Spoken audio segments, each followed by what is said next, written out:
Good day, everyone. So welcome to our second quarter lesson. So another day of practical research 2. And I am your PR2 instructor again, Sir Kevin. Come on, let us study this.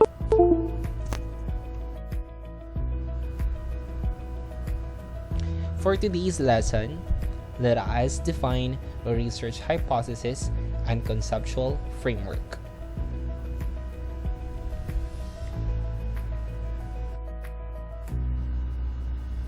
Hypothesis. It indicates that the researcher has sufficient knowledge being studied. It is important that the hypothesis is well-grounded. This lesson presents the process to be undertaken in formulating a research hypothesis.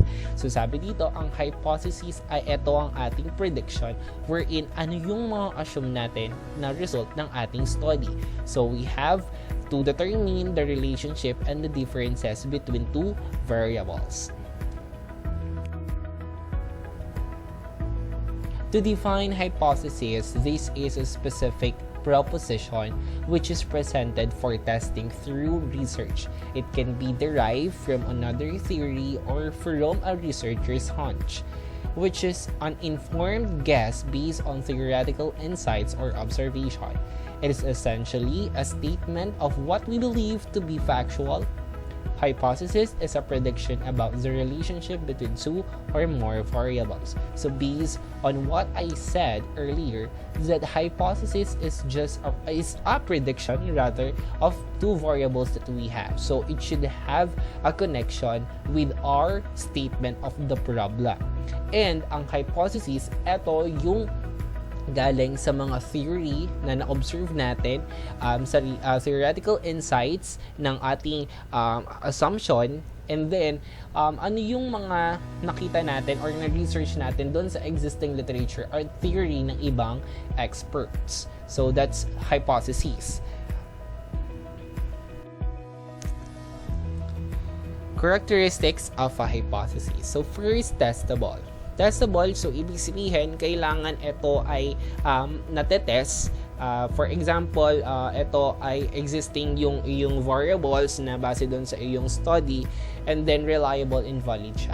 Okay, so number 2, logical. So logical, kailangan feasible yung study, yung nga yung ito ay may magandang study na possible na mangyari and then nag-exist. And then number 3, directly related to the research problem. So it should have the connection between your research problem, yung mismong topic natin, and the statement of the problem at yung hypothesis mo. Di ba nga dun sa mga previous lesson natin, dun sa SOP natin na meron tayo SOP number 1, SOP number 2, and SOP number 3. Dun sa SOP number 3 natin, dun sa previous natin na lesson about statement of the problem, nakalagay doon yung is there a significant relationship between two variables. So yun yung hypothesis natin na kailangan nating i-transform into a statement or a declarative sentence wherein i-describe niya kung meron bang relationship or differences yung dalawang variables. Okay, number 4 represents a simple unit or subject of the problem. So, dapat focus siya kung ano mismong topic o yung problema ng study mo. And then number 5, factually or theoretically based. So, ibig sabihin, yung mga theory, yung sapat na theory na galing dun sa mga key variables mo ay kailangan konektado dun sa theory na nakuha mo. So, yung theory na yon, or it should be facts, syempre, kailangan mag-provide ka ng mga authentic evidences. Okay, so ano yung mga authentic evidences na yun? Yun yung galing sa mga theory ng mga experts, and kukuha ka doon ng key variables, no? Doon sa hypothesis mo, lalo na doon sa variables na kukunin mo. Okay, so next we have states relationship between variables. So ayun na nga. So you have to state two variables which are independent variables or control variables. Tingnan mo yung relationship at differences. Okay? So number 7 sets the limits of the study. So you have to set the limits. So do not include the unrelated themes. So you have to focus what is the problem. Dapat doon lang. Okay? So next, number 8, stated in such a form that it can be accepted or rejected. Kasi dalawa yung hypothesis natin. So merong null and alternative. So it could be disprove or it could be proven. Okay? So next,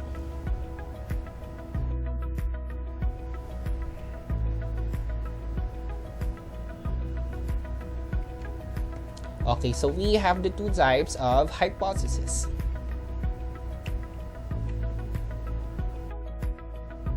Yan, null hypothesis. So, yung null hypothesis, sinasabi dito na no statistical significance between two variables in the hypothesis. So, it is the hypothesis that the researcher is trying to disprove. So, pag null hypothesis, nagdi-disprove ka ng relationship doon sa dalawang variables ng hypothesis. Okay, so for example dito, kay Susie na kung saan sa halaman. So, sabi dito, wala daw statistically significant relationship between the type of water I fed the flowers and the growth of the flowers. So, ibig sabihin, sa kanyang assumption na hypothesis, walang significant relationship ang type of water, yung ibang type ng water sa pagdilig ng halaman, sa kanyang growth, sa paglaki ng flower. So, ibig sabihin, kahit ibang halaman ba, like for example, mainit, malamig, or ibang tubig siya, kung galing ba siya sa kanal, kung ganito, tubig sa, iba't ibang uri ng tubig. So, basta liquid. And then, or amount ng tubig. So, yung amount ng tubig. So, ito ba ay walang relationship base sa paglaki nito. So, sabihin, kahit anong type ng tubig yan, ay wala naman niyang diferensya or walang relationship sa pag-grow ng isang flower. So, ang sabi ng researcher dito ay na-challenge siya na bakit null hypothesis? Kasi gusto niyang ma-disprove yung study. So, to demonstrate that there is a statistically significant relationship between the two variables in the hypothesis. So, yon, challenge na gusto niyang i-disprove na kung saan i-demonstrate niya na may statistically significant relationship ang dalawang variables ng hypothesis na ito ay lalabas doon sa mismong result ng study mo. Okay. So, next we have the alternative hypothesis. Kung ang null hypothesis ay i-disprove mo kung ano yung meron doon, dito naman sa alternative, ipoprove mo kung ano ang meron dun sa study. So, simply is the inverse or opposite of the null hypothesis. Okay, so ito yung opposite na kung saan meron siyang statistically significant relationship. Okay, so kahit anong type ng water ay meron siyang relationship base dun sa paglaki ng halaman. Okay, so yun ang alternative hypothesis.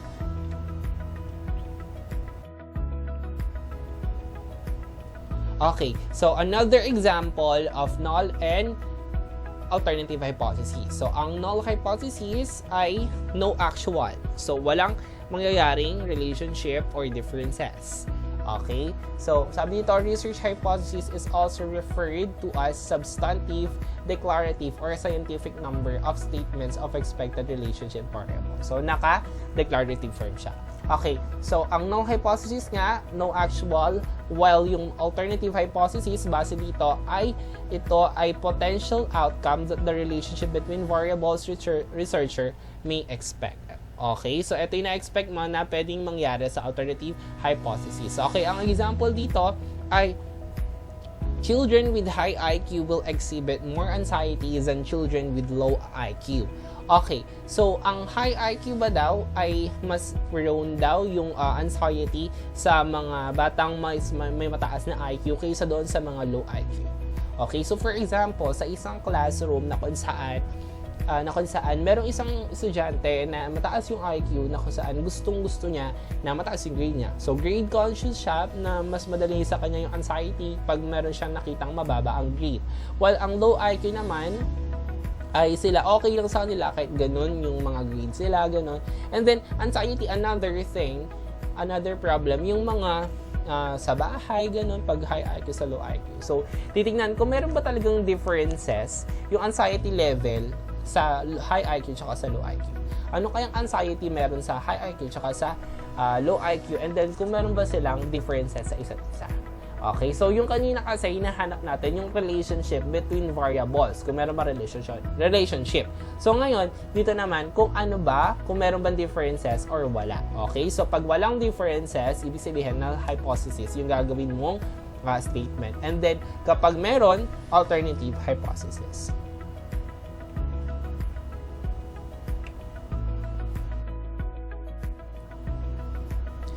Then we have the conceptual framework. Okay, so based on the text, this is a recipe or blueprint. It provides an outline of the plan on how to conduct the research. It is presented in a flow chart, map, or diagram. So, ang conceptual framework, ito yung blueprint. So, for example, sa engineer, meron silang laging dalang blueprint. So, it serves as their plan, it serves as their guide. So, ganun din sa research. Siyempre, sa research, meron tayong sarili nating recipe na ibibigay sa panelist kung saan ito yung flow ng ating research kung paano natin siya nagawa. Paano natin nakuha yung result. Okay, so that's conceptual framework. So, ito yung plano, ito yung guide. So, for example, dito, sa study ng childhood development outcomes, you might study home life, school, community, which would each be influenced by different variables. So, for school, yung variables mo, pwede siyang ma-impluwensyahan ng peers, teachers, or learning disabilities. So, yun yung conceptual framework mo na kung saan, ito yung maaari niya maapektuhan, ito yung mga variables na nakakaapekto sa another variable. Okay, so the more detailed you are with your diagram, the more thorough your conceptual framework will be. Okay, so ang conceptual framework kung saan mo papaliwanag kung ano yung mga na-impluwensyahan, relationship, or differences. While yung conceptual paradigm naman, ito yung graphic organizer or yung visual representation. Okay, so mamaya papaliwanag natin siya.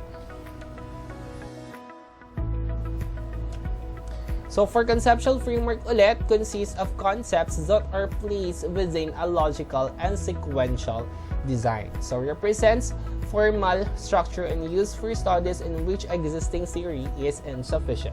Okay, so eto nga, itong concept na to ng conceptual framework ay logical and sequential design rather. So, sequential design, ibig sabihin, meron siyang order. So, in order siya kung paano mo siya sisimulan ang study mo hanggang sa pinaka-result niya. Okay, so blueprint nga siya. Okay, based on specific concept and proposition and taken from practical observation and intuition. So, ano yung mga observation mo, ano yung mga procedure na kailangan mong gawin, at ito ay naka-include doon sa iyong conceptual paradigm. Next, we have the purposes of conceptual framework. So, ano ba yung mga purpose niya? So, syempre, i-clarify niya yung concept, tapos i-propose niya yung relationship among the concepts in the study. So, yung relationship ng pagkakasunod-sunod, yung relationship ng bawat variable. So, makikita mo doon yung mga arrow ng alin ba yung hahanapin relationship, ano ba yung hahanapan ng differences. So, to provide a context for interpreting the study findings. So, ayun na nga. So, para ma-interpret yung study ng findings po, para mas malinawagan yung panelist, ipapakita mo yung conceptual paradigm mo na ito yung flow at dito ginawa kung paano makakakalap ng data. Okay? So, to explain observation din, ayun nga, to explain observation, ito yung naging flow ng study. To encourage theory development that is useful. Okay? So, that's it. Next,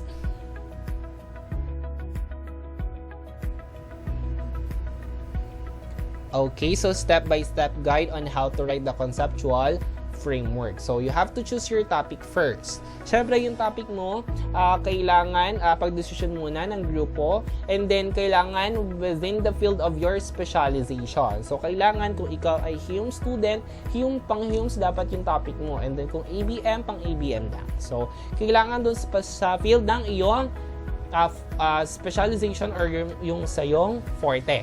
Okay? Number 2, kailangan syempre meron kang literature review. So, sa literature review mo, kailangan connected dun sa mismong study, and then reliable sources dapat ang pagkukuhanan mo ng references or information. So, sa library, pwedeng sa online na kung saan, dapat may .edu.com, and then check mo yung mga blogger kung sila ba ay pwede mong kunin na references, and then authentic yung kanilang mga information. Okay, number 3, isolate the important variables. So, you have to isolate what are the specific variables mentioned in the literature and show their interrelationship. Okay, so yung mga specific variables na yan na na-mention doon sa literature, for example, doon sa SOP, so paano natin nakuha yung key variables ng SOP number 2? So panoorin nyo lang yung lesson 6 natin about statement of the problem doon sa ating previous discussion dito doon sa channel natin. Okay, so isolate the important variables. Ayun, so yung key variables, dapat yung key variables na kukunin mo doon sa iyong SOP ay kailangan nakita mo doon sa na-research mo doon sa iyong literature review.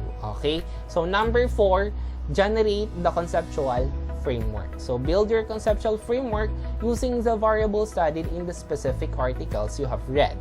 Your problem statement serves as a reference in constructing the conceptual framework. In effect, your study will attempt to answer a question that other researchers have not explained yet. Okay, so ang conceptual framework ay kailangan ito ay nasasagot yung mga question na hindi pa nakikita ng ibang researcher, and then dapat yung conceptual framework mo ay tugma doon sa literature review at dapat tugma doon sa process or procedures ng mismong study mo. Okay, so kailangan ma-generate mo siya na maayos at ma-organize mo ng maayos yung conceptual framework mo. Okay, so next.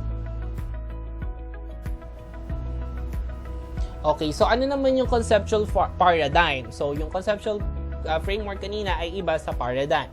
So ito ay isang diagram na visually represents and interprets the underlying theory, principles, and concepts of a research. So a visual presentation of variables that interrelate with one another as perceived by the receiver before an actual investigation is done to prove its relationship. So sa paradigm na to, makikita natin kung paano yung flow ng mga interrelationship kasi may mga arrow. So, mga arrow na kung saan ito ay konektado dito. So, hanapin natin ang difference. Ito ay hanapan natin ng relationship. So, ayun. So, yung ibig sabihin ng mga arrow ay nirepresent niya kung alin yung dapat na hanapan ng difference at relationship. So, meron tayo ditong mga example. Okay, so this is the example of conceptual framework. So first, we have the demographic profile doon sa unang box natin na kung saan tinitingnan kung ano yung difference niya sa self-esteem at sa parenting styles. So una, kailangan makita muna natin kung ano yung mga variables. So variables first, control variable na demographic profile, self-esteem as independent variables, and parenting styles as dependent variable. Okay, so alin yung hahanapan natin ng difference? Kung merong difference, syempre, demographic profile, since yung control variable, ano bang meron bang difference, significant difference siya doon sa self-esteem tsaka parenting styles? Kasi di ba nakita natin yung arrow, yung interrelation rather. So yung self-esteem tsaka parenting styles, tignan natin kung meron silang relationship sa isa't isa. So paano natin siya mapapaliwanag? Base dun sa conceptual framework. Demographic profile, yung control variable, difference, kung meron siyang difference sa self-esteem tsaka parenting styles. So, meron siyang age, civil status, educational attainment, ordering the family, and economic status. While self-esteem naman, meron siyang tatlong variables. Ito yung specific variables, yung under ng self-esteem. Ito ay bumase sa literature review. So, hindi lang siya basta nilagay yan dyan. So, bumase yan doon sa literature review na ang self-esteem pala ay may tatlo. May high, moderate, tsaka low na confidence. Okay? So, next naman, parenting style. So, ang parenting styles naman, meron din tatlong variables na kung saan galing din sa existing theory na nakalap niyang research. Okay? So, meron authoritative, democratic, tsaka permissive. Yung authoritative, ibig sabihin, masyadong mahigpit yung magulang. Yun yung style niya sa kanyang mga anak. Democratic naman, kung saan ito yung okay lang o gawin mo lang ito kasi kung saan mas masaya yung bata, supportado. And then permissive, okay? So, ang parenting styles na to, yung tatlong yung key variables, syempre, ito ay specific variables na galing doon sa kanilang theory na nakuha. Okay? So, self-esteem, sa self-esteem ba ng bata ay meron bang relationship sa bumasi ba, kung wari, ang low self-esteem. So, ibig sabihin, may relation ba to doon sa kung paano siya na gagayad ng kanyang magulang. Kung sila ba ay authoritative, democratic, or permissive. Okay? So, relationship. And then, sa baba, may arrow na itong framework na to ay sa Adolescent Reproductive Health Welfare Program na itong research na to ay hinahanap, ay pinag-aaralan para doon sa program na iyon. Okay? So, that's the basic example.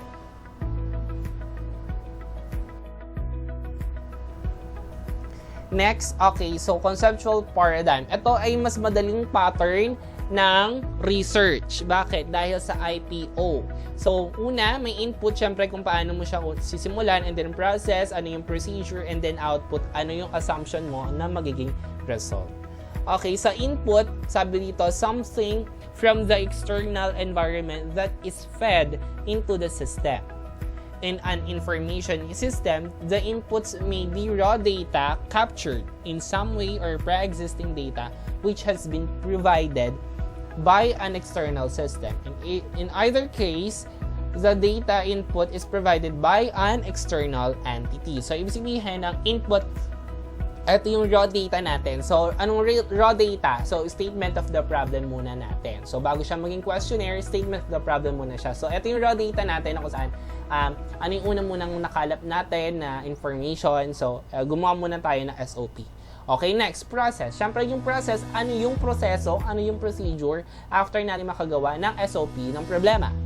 So, the transformation process is the most important element of a system. Okay? So, the process accepts the inputs into the system and performs some type of operation on it which transforms it into some other state. In the simplest of terms, the process is at the heart of any system. So, ibig sabihin, ang process, ito ay ang process, procedure, or yung sequence ng ating research. Okay? So, that's it. Meron siyang operation and organization. And then, output, ano yung assumption natin sa mismong study? So, which is the result of the processing the input. So, without output, a system has no link back into its external environment. So, output of an information system may be reports generated by an information system or a picture on a computer monitor, or even data that is fed into another external system. Okay? So, yung output, ito yung pinaka-result na assumption mo. Okay? So, I have here the example.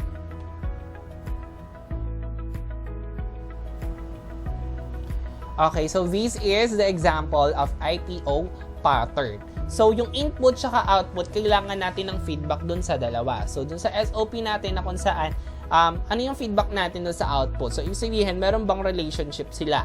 Okay? So, yung input, ito yung SOP na kailangan natin ilagay doon. Okay? And then, yung SOP natin, di ba, meron tayong SOP number 1, 2, and 3. Okay? So, yung number 3, yun yung relationship between two variables. Kasi bakit input? Kasi doon tayo nagsimula. Gumawa tayo ng SOP, ano yung problema natin. And then yung process, syempre tools and process na tayo. Ano yung pwede natin gawin? So yung questionnaire, gagawa tayo ng questionnaire, and then magkakonduct tayo ng survey. Then after ng survey, kukolektahin natin yung data. After nun, pag-collect natin data, i-stat na natin siya. And then para makita natin yung result. Syempre, yung output, makita natin ano yung assumption muna natin ng study. Kung meron bang factors, yung academic performance sa students na naninigarilyo. Base dito sa output na example. So, that's it. So, this is proven in the study. So, ibig sabihin, itong IPO na to, tapos na yung study mo. Kasi naipaliwanag na yung flow. Pero kapag hindi pa siya tapos, ang ilalagay mo muna dito sa output ay yung assumption mo muna na pwedeng maging result ng study mo. Okay? So, yung output, ito yung relationship na kukunin mo doon sa SOP. So, kaya meron siyang feedback.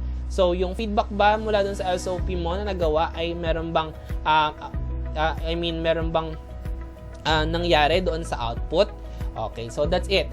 That's the basic IPO. So, the basic conceptual paradigm. So, that's it.